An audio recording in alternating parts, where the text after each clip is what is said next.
kind of hard to put into words until you actually experience what it means to be a Chuck.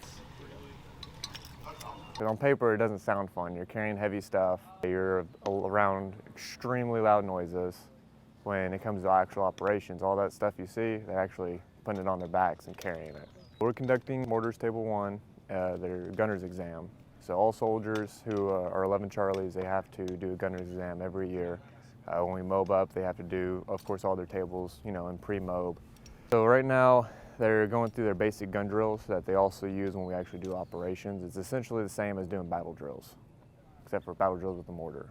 It's an infantry responsive role, but it's more of a specialty versus your typical normal 11 Bravos. One of the good parts about it is we learn both the indirect, the artillery side of things, and the actual just normal 11 Bravo side of the wheelhouse. So we have to know both in order to do our jobs.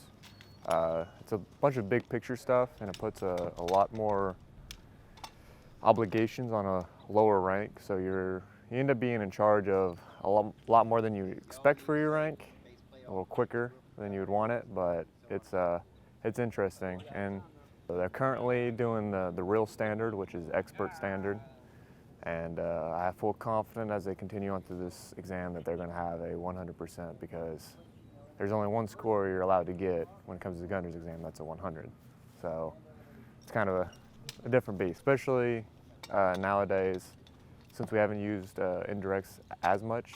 There's a lot of loss of knowledge that's trying to get gained back, which is just an interesting animal to kind of deal with and just learn the stuff that's been lost arts. Any knowledge that I can get along the way is going to be beneficial to myself and stuff I can pass on to my soldiers.